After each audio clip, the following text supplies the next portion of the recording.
अस्सलाम वालेकुम friends, this is Pathan Nazim and welcome to hello learning academy. Friends, इस video में हम कर्नाटक टीटी के लिए गुज़िश्ता इम्तहानात में पूछे गए उर्दू मजमून के 10 सवालात वजाहत के साथ देखेंगे।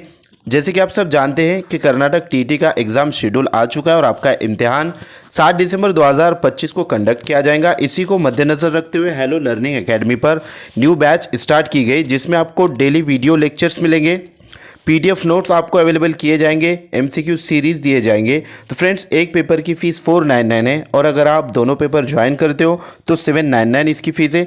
अगर आप इंटरेस्टेड हो तो नीचे दिए गए नंबर पर कांटेक्ट कीजिए और कोर्स को ज्वाइन कीजिए। तो वक्त को ज़ाया ना करते हुए चलते हम क्वेश्चंस की तरफ। तो फ्रेंड्स, क्वेश्चन है, जोकर के सर पर जापानी टोपी थी, इस जुमले से सिफत की कौन सी किस्म का पता चलता है? नंबर 1 सिफत ज़ाती, नंबर 2 सिफत मिक़दारी, नंबर 3 सिफत निस्बती और नंबर 4 सिफत आददी। तो दोस्तों, यहाँ पर लिहाजा जोकर के सर पर जापानी टोपी, इस तरीके से जो तो जुमला दिया गया है और सिफत की किस्म पहचानना है। तो सिफत पर एक क्वेश्चन डेफिनेटली फिक्स्ड जो है तो पूछा जाता है और नेक्स्ट जो अभी एग्ज़ाम होने वाला है उसमें भी क्वेश्चन पूछे जाने के पूरे चांसेस है। तो आपको ये जो लेक्चर्स है, जो डेली क्लासेस हम आपको प्रोवाइड कर रहे हैं, इसको अच्छे से जो है तो आपका रिवीजन होना चाहिए। अच्छे से आप इसको देखिए ताकि आप 30 में से 30 नंबर जो है तो आसानी से लेकर के आ सकते हो और अच्छा खासा स्कोर आपका उर्दू में हो जाएगा। तो यहाँ पर लिहाजा सिफत की कौन सी किस्म जो है तो है ये बतलाना है। तो लिहाजा ये जो रहेगा, किसके सर पर जो है तो जापानी टोपी है, तो जोकर के सर पर जापानी टोपी है। तो सिफत से ज़ाती है क्या फ्रेंड्स? तो सिफत ज़ाती नहीं रहेगा। सिफत मिक़दारी, कोई मिक़दार भी जो है तो नहीं है, इस वास्ते सिफत मिक़दारी भी नहीं रहेगा। सिफत निस्बती और सिफत आददी, तो आददी भी जो है तो नहीं रहेगा, बल्कि जोकर को जो है जोकर के सर पर यहाँ पर जो टोपी है जापानी टोपी, तो जोकर के सर पर जो है तो टोपी जो है उसकी निस्बत को जाहिर कर रहा है, इस वास्ते सिफत निस्बती जो है तो रहेगा। नेक्स्ट क्वेश्चन की तरफ बढ़ते हैं। तो इस क्वेश्चन का करेक्ट आंसर रहेगा ऑप्शन नंबर 3। अगला सवाल है कि उन्हें एक अच्छी जगह पसंद आई।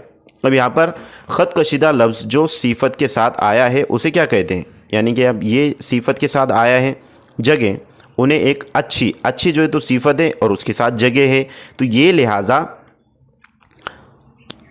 इसको क्या कहा जाएगा? इस तरीके से क्वेश्चन है। फर्स्ट ऑप्शन नंबर 1 है सिफत, नंबर 2 है मौसूफ, नंबर 3 है इस्म और नंबर 4 है मफ़ऊल। तो फ्रेंड्स, सिफत उसे कहते हैं जो इस्म की तारीफ़ बयान की जाए जिसमें, तो यहाँ पर उन्हें एक अच्छी जगह पसंद आई। अब यहाँ पर जो है तो अच्छी जो रहेगा वो सिफत रहेगा और मौसूफ इस्म किसे कहते हैं? किसी जगह किसी मकाम के नाम को जो है तो इस्म कहते हैं। तो यहाँ पर जो जगह है इस्म यानी कि किसी नाम को जो है तो इस्म कहा जाएगा और मफ़ऊल कहते हैं जिस पर काम किया जा रहा हो। तो यहाँ पर फ्रेंड्स मौसूफ करेक्ट आंसर रहेगा, क्योंकि सिफत के साथ यूज़ हुआ है, तो सिफत के साथ जो इस्तेमाल होता है उसे मौसूफ कहते हैं।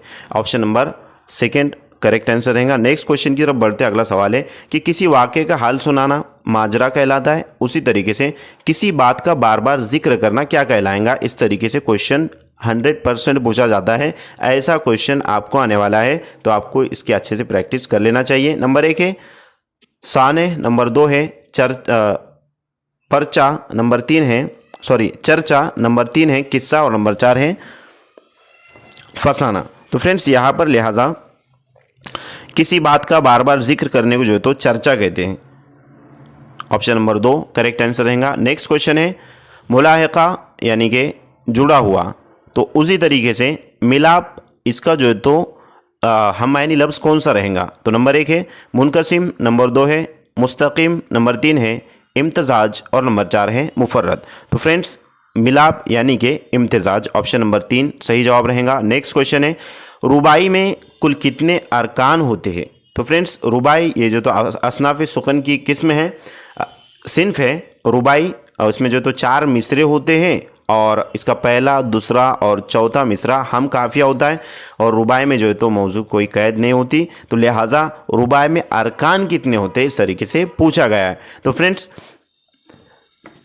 जो उर्दू ग्रामर की जो क्लासेस हुई है उसमें मुकम्मल तरीके से आपको डिटेल में एक्सप्लेनेशन के साथ उर्दू ग्रामर करवाया गया है। तो लिहाजा रुबाई में 24 अरकान होते हैं। ऑप्शन नंबर 1 करेक्ट आंसर रहेगा। नेक्स्ट क्वेश्चन है कि दर्ज झेल में से कौन सी तसनीफ़ दाग दहलवी की नहीं है?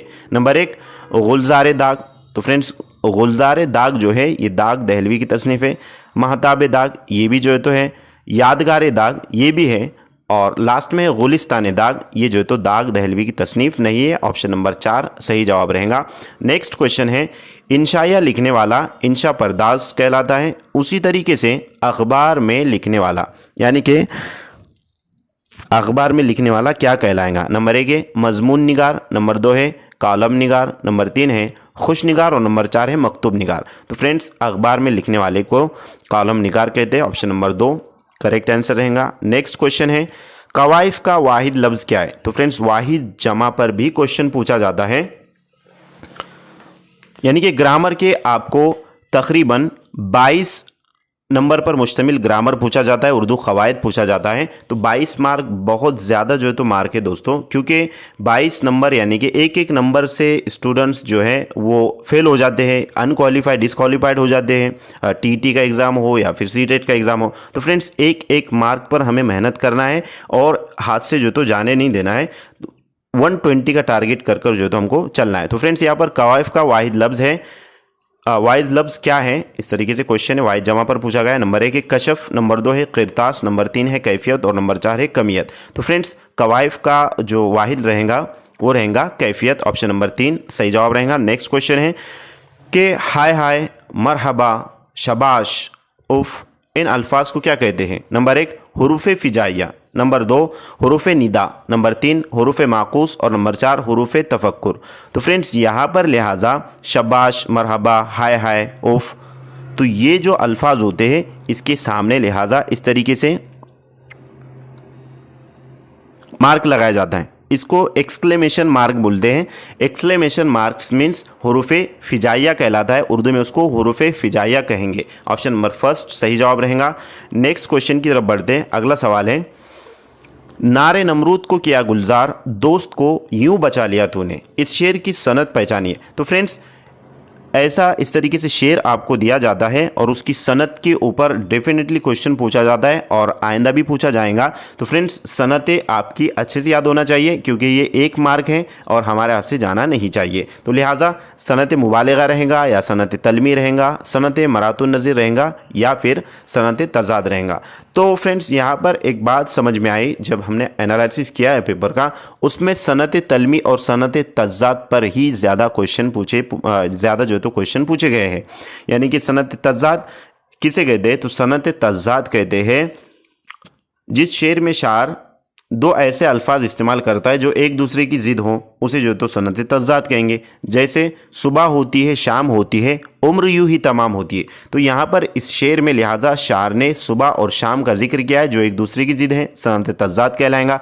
उसी तरीके से सनत मुबालगा यानी शार जो है तो अपने कलाम में कोई चीज़ ऐसी कहता है, यानी कि जिसका वहाँ तक पहुँचना मुमकिन है बल्कि मुश्किल ही नहीं बल्कि नामुमकिन है, उसको जो तो सनत मुबालगा कहा जाएगा। ऑप्शन तो यहाँ पर बड़ा चढ़ाकर जो तो उसमें चीज़ें पेश की जाती है उसको सनत मुबालगा कहते हैं। उसके बाद है नंबर 2 सनत तलमी। तो फ्रेंड्स सनत तलमी लिहाजा उसे कहते हैं जिस शेर में शार तारीख़ी वाक़या की तरफ बयान करता है, मतलब जिसमें तारीख़ी वाक़या मेंशन किया हुआ हो उसको जो है तो सनत तलमी कहेंगे। शार जो है तो तारीख़ी वाक़े की तरफ इशारा करता है उसे सनत तलमी कहते हैं। तो यहाँ पर नारे नमरूद को किया गुलजार, दोस्त को यूँ बचा लिया तूने, तो यहाँ पर ये सनत तलमी रहेगा क्योंकि इसमें तारीख़ी वाक़या है। हज़रत इब्राहीम अलैहिस्सलाम को जब आग में डाला गया था तो नमरूद बादशाह ने, तो नमरूद की आग को अल्लाह ताला ने जो है तो ठंडा कर दिए थे, गुलजार जो है तो उसको बना दिए थे, और दोस्त को यूँ बचा लिया तूने, यानी कि अल्लाह ताला ने हज़रत इब्राहीम अलैहिस्सलाम को बचा लिए थे उस आग से। तो इस तरीके से नार के मायने है आग और नमरूद यानी नारे नमरूद यानी नमरूद की आग, गुलजार मीन्स बागीचा बाग, और दोस्त यानी कि अल्लाह ताला की दोस्त हज़रत इब्राहीम अलैहिस्सलाम। तो इस तरीके से ये पूरा वाक़या जो है तो इसमें मेंशन है और ये सनत तलमी की तरफ इशारा है। ऑप्शन नंबर 2 सही जवाब रहेगा। नेक्स्ट क्वेश्चन है कि हर्बर्ट के बयान करदा मराहिल में इजहार मकसद कितने नंबर का मरहला है? तो ये कभी कभार जो तो क्वेश्चन पूछा जाता है, हर्बर्ट पंच पद्धति जिसको कहते हैं। तो फ्रेंड्स हर्बर्ट के जो बयान करदा मराहिल है लिहाजा उसमें इजहार मकसद कौन से नंबर पर है? नंबर 1 है, नंबर पहला है, दूसरा है, तीसरा है या चौथा है। तो लिहाजा हर्बर्ट पंच पद्धति में हर्बर्ट के जो 5 बयान करदा मराइल है इसमें इजहार मकसद फ्रेंड्स दूसरे नंबर पर है। ये इस बात को जो है तो आप अच्छे से समझ लीजिए, लेकिन हुआ यूँ है आंसर की में जो है तो तीसरा नंबर किया हुआ है, यानी कि आंसर की में जो दिया गया है वो तीसरा है, लिहाजा जो है तो उसका करेक्ट आंसर जो है तो वो दूसरा होना चाहिए था। तो लिहाजा इससे मुताल्लिक हम देखेंगे कि हर्बर्ट के जो 5 मराइल है, सबसे पहले मौलिम जो है तो तमहीद बांधता है, यानी कि प्रीवियस नॉलेज पर क्वेश्चन करता है मौलिम स्टूडेंट से।